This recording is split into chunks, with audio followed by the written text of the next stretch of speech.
What's going on, everybody? Liam O'Reilly, Vermont economic realtor. Hope you're doing well.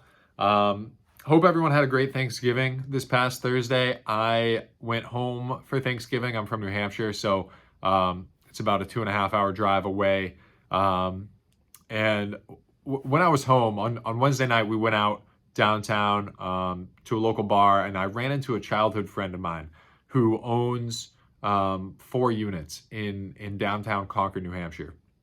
And I asked him, how are you doing? How are things going? Just catching up. And he said, it's great. I have these 4 units in Concord, but right now I'm out $6,000 off of these units, and I'm like, how? How are you out $6,000? I thought the rental market was strong. I thought rents have gone up a lot. What's going on?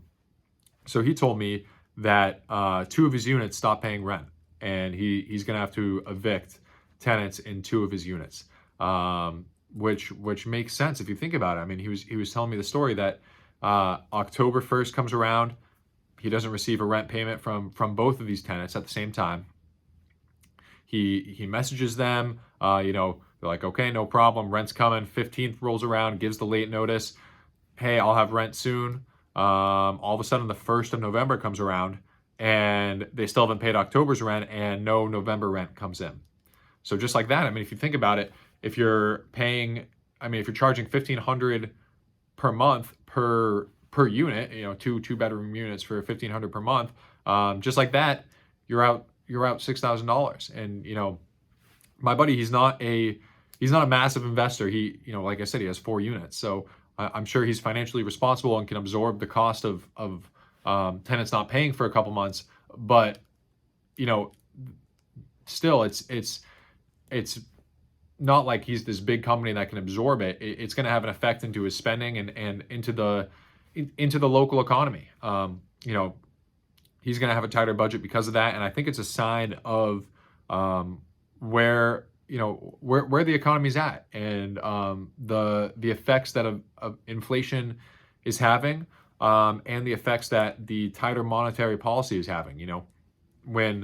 When the Federal Reserve raises rates, they're taking money out of the system by making it harder for businesses to get loans to, in real estate, in my mind, is the easiest way to think about it. It's harder for for builders to get loans. It's more expensive for them to take a loan out to buy the building materials, to pay their contractors to build the home. And then on top of that, it's harder for the buyer at the backside to purchase the product. So there's less money flowing through the system because these loans aren't available. So money that would be created by the builder taking out that loan to pay his people, which would flow into the economy, is now taken out of the economy, making the flow, restricting the flow of money from what it used to be when rates were lower.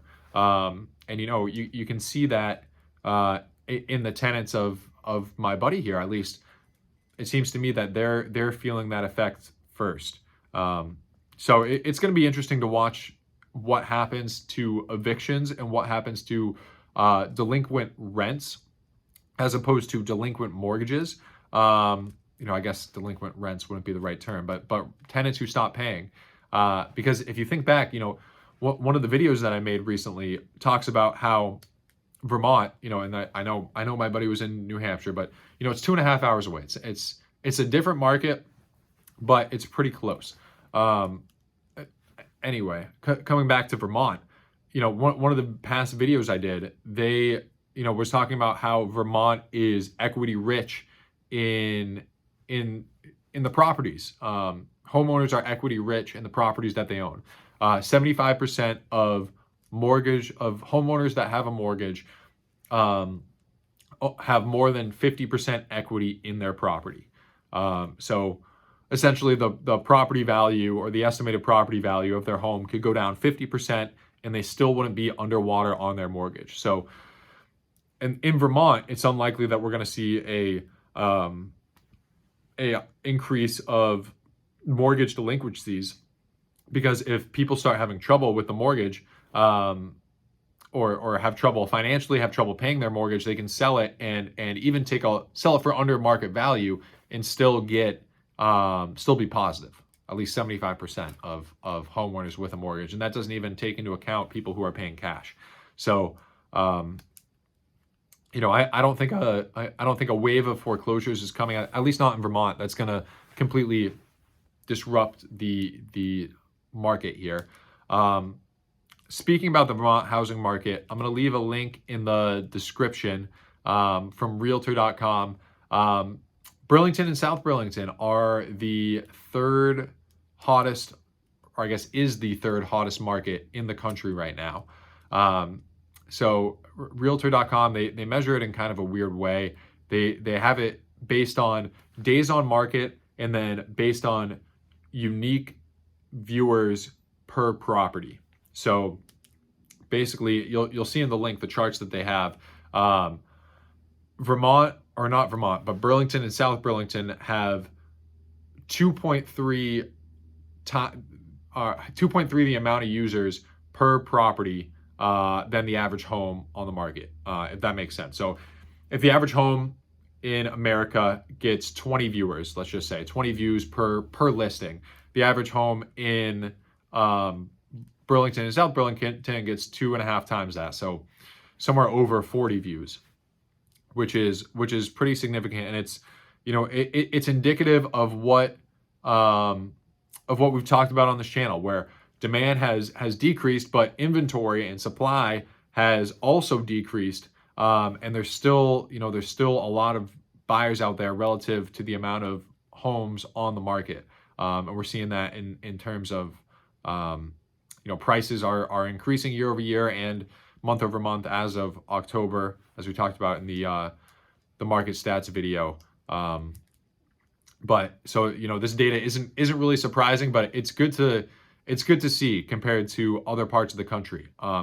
Because other markets are seeing significantly different results at this time. It's not like every market's hot, like Burlington and South Burlington are, or generally Vermont. But I'll leave a link to a Bloomberg article in the description, and they interview a realtor from Las Vegas who says that she's stopped taking on listings that aren't going to be realistic with price because she's spending too much money on marketing, spending too much of her time on these listings that just aren't selling because the sellers are stuck on prices in these markets. Basically, inventory has diluted the market, buyers have dried up, and homes aren't selling. And this is kind of what I've talked about in terms of Vermont being more insulated than other places. Vermont doesn't have, we don't overbuild like these other cities, and there's not a ton of supply in general, which is why we've seen huge increases in price and huge increases in rents as well. But it also insulates us from a significant downturn compared to other parts of the country that have a significant supply, or you think about places in Texas where they can just build out because it's flat and there's less restrictions down there, and homes can go up everywhere. Supply just skyrockets, and then when demand starts to shrink, it makes it tough for people to sell their homes. So let me know what you guys think. I'll leave links to the articles in the descriptions, and we'll keep an eye on evictions and people not paying their rent going into the future here. I think that's going to be something that's going to be a key indicator to watch as we move into 2023 here. And we'll see how that starts to affect the overall housing market, both on the rental side, and then see if that affects home prices at all. But anyway, Liam O'Reilly, Vermont Economic Realtor. Let me know what you think. All my contact information is below. If you have any real estate needs, want to buy or sell a home, reach out. Or if you want to reach out with a question privately, feel free to do so. Otherwise, the comment section is great. Always love to hear from you folks in the comments. Yeah, I'll see you guys in the next video.